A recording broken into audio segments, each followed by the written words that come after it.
time ago, in a galaxy far, far away.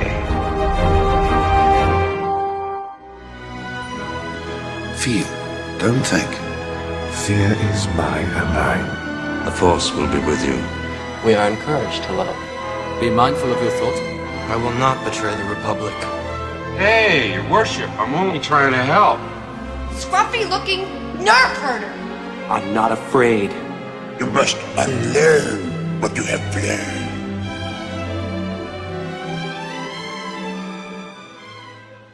So Star Wars Celebration Japan ended with some announcements that were important and some panels that were interesting. But really, it was a very, very subdued celebration with a remarkable thing, which we'll get into on the other half of the video. I wasn't surprised at some casting choices, very pleasantly, happily getting to see the right casting choice in a certain spot, which is remarkable. But when you think about it, the outgoing administration didn't have a chance to meddle in that choice. So they did the right thing. And it looks like Star Wars is getting back on the right road. There was an announcement that, if this movie gets made, it's not going to be because Kathleen Kennedy. It's going to be because Jon Favreau. Sean Levy was at Japan. He came out with and announced Ryan Gosling, and Kathleen Kennedy was standing there, and they announced Starfighter, which weirdly reminds me of Patty Jenkins' Rogue Squadron. Everyone's staring at each other. Okay, why would they? There you go. I'm not impressed with this. I've never thought Ryan Gosling is movie star material. 70 years ago, they'd laughed him right out of Hollywood. He's a pussy. But then we got Mando. Jon Favreau, Dave Filoni talked about Mando, and they brought up Pedro Pascal. This is a snapshot from the trailer. Mando's walking with Grogu and Zeb Orrelios from Rebels, and it looks like Mando's going to get a new Razor Crest, which makes sense because as a bounty hunter, Din Djarin has to have a place to put the bounties, right? And so there you go. Sigourney Weaver was in the teaser. She's playing a New Republic official and former X-Wing pilot. Then we have Rhoda the Hutt, voiced by Jeremy Allen White. And, I think it was Star Wars Theory was wondering where the bounties were. And, is Din Djarin running a bounty operation for Rhoda? Or does Rhoda have a bounty on his head by the New Republic? What's going on here? This is Favreau, Filoni, and Kennedy looking at the new droids that they're going to have in The Mandalorian and Grogu. Mandalorian and Grogu, by the way, is now in post-production. So they're doing the stuff that they do in post, which is special effects, sound, other editing, and all the rest of that stuff, color timing, and whatever else they need to do. So if the Gina Carano trial gets fixed and they're able to come up with an agreement, there's still plenty of time to stick her in a few scenes of Mandalorian and Grogu. So then let's go to Ahsoka. The next day they did the Ahsoka season 2 panel. Somebody's missing from the moment she walked off stage the day before. All right, but we'll talk about that. They talked about Ahsoka. The big so-called announcement that everybody knew was going to happen is Anakin Skywalker will be back. Hayden showed up, and did pictures with fans and did some other things and did a panel for Ahsoka and they're going to start filming this week in England. I look at this and go, this is important. This show is actually, in my opinion, more important than the Mando movie. Because this is where things change. This is where they fix what's broken in the timeline. Because Anakin Skywalker, regardless of his feelings in the Mortis arc, is now replacing the father, and he's fulfilling his destiny to bring balance to the Force. Okay, this is the last shot in Ahsoka from the first season. Rosario Dawson was there. And again, let's go back. Anakin saves Ahsoka, right? They're in the world between worlds. They go into a gate where they're in the middle of a battle, and then suddenly they find themselves in the middle of the siege of Mandalore, and Ahsoka herself gets to witness the true balance of the Force and the true nature of Anakin Skywalker, that he balances the dark and light side, right?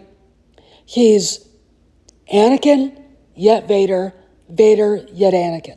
Okay, the father in Mortis arc, if you remember, was also very balanced in dark and light sides, and he was able to bring balance to his kids. Then we got an announcement of a great casting choice. Rory McCann from Game of Thrones is replacing the great Ray Stevenson as Balin Skull. This was great. This is what I was talking about in the beginning. You can't just replace an actor like Ray Stevenson in the same role with a beta male. Rory McCann has a presence. He's a great actor. He's a big man. All these things that Ray Stevenson was, and I think he's going to do just fine as Balin Skull. The story is going to be pivoting in Ahsoka Season 2 around the world between worlds, Mortis, Anakin, Ahsoka, and Balin. Okay? And that's the big deal. That's the huge thing that we have to remember.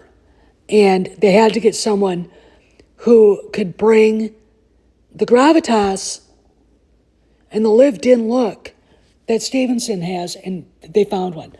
Then, of course, they talked about Ambor. I am not looking forward to having to watch it, but I will say you don't have to. It is going to be woke. The two lesbos are going to be in it. Yippee skip. We can't wait, said no one ever. And, I know a lot of people like it, but the fact that Mrs. Pablo Hidalgo likes it makes me not like it. Okay, that alone makes it terrible. Okay. Tony Gilroy was there with Alan Tudyk, who's coming on as K2SO, which is one of the positive things. And, Gilroy, if he has somebody like Jon Favreau leaning over his shoulders, he'll behave himself. Alan Tudyk, great actor. He did a walk-on part on Frasier for one episode where he played a Silicon Valley billionaire who buys a radio station, and he was hilarious. He's a really good actor, and K2SO is one of the great parts in Rogue One. Great, hilarious droid. But, we've got Mr. Charismatic Diego Luna, who has to make comments about voting correctly in the United States, like it's his business that how we vote. He is, after all, from Chile, and he said other disparaging comments about fans. Not diplomatic at all. Dave Filoni said something really great, and I might do a video about what he said, and it was very diplomatic, very professional. But I don't like Diego Luna. Just like I don't like Pedro Pascal, I don't get why they're so big. I don't get why they get jobs in Hollywood. They're character actors, fine. They're not even that good of an actor, okay? Is it whose ass they kiss? Do they fill in the blank in some sort of DEI secretive list that no one else has? I mean, so anyway, but I want to talk about what was missing from the first hour of the first day of celebration, because this is really funny and interesting. What became irrelevant? In keeping with the trusty adage, starve a cold, disgust a fever. Speaking of buns I could do without, Lilith is back. Oh, that explains why blood was pouring from all my faucets this morning. What an odd combination of odors. Smells like a fish died and all the other fish sent flowers. Someone just drew a pentagram on the floor and chanted, "I summon thee," 3 times. Excuse me, Niles, but I've got news for you. Copernicus called, and you are not the center of the universe. So Kathleen Kennedy walked out, and there's a picture of her there, and she talked about the Sean Levy movie. That was the first thing that they talked about at Celebration. And Sean Levy comes out with Ryan Gosling, blah, blah, blah. And she announced, again, the Jedi origin story, which I think will eventually get made, right? But it's just not going to be under her tutelage. And, of course, the Rey movie, which is never going to see the light of day. In fact, what's interesting is that Star Wars Theory did a video where he basically implied that the Rey movie is being pushed back. It's like there is no Rey movie. There's nothing to push back. But what happened after she walked off the stage? No one thought or was concerned with anything that came out of her mouth, including the Sean Levy movie. In fact, everything that she said, including the Sean Levy movie, was irrelevant. She did not sit in on any of the Mando panels, not the Ahsoka panels, sure, and definitely not the Andor panels. In fact, it's recent that Gilroy has been looking to Favreau rather than Kennedy. Okay. It's like she got onto a plane after she made her appearance and flew back to the United States. Okay. Which is what I kind of think she did. She wasn't anywhere near Celebration from that moment forward. So what we get is everything about her announcements became irrelevant and forgotten. And it's like the unsaid subtext of everything was moving away from the Kennedy era. They let her come out. They let her make a fool of herself. And then she kind of just disappeared. She ingratiated herself a little bit with Mando and Grogu. Those new droids that came out. She was out there and Pedro Pascal came out. And then she disappeared, right? This is the thing that's going on. Kathleen Kennedy is no longer relevant at Lucasfilm at all. And these are the things that we have to remember, okay? So that's what happened at Star Wars Celebration. We got a so-called Sean Levy Starfire movie with Ryan Gosling, which, I'm sorry, I'm going to be very cynical. I don't think it's ever going to see the light of day. We had a big, great first day with Mando and Grogu, John, Dave Filoni, Pedro Pascal, etc. Then we got Ahsoka, Hayden Christensen, Rosario Dawson, Alan Tudyk, and Mads Mikkelsen showed up. He did a panel, the Stars of Star Wars thing. He's a great actor, one of my favorites. Then we got Amber. You would think Kennedy would have sat in on the Andor panel because she did when the first, I think, 3 episodes premiered in Hollywood the week before, and nothing. Nothing. She wasn't there.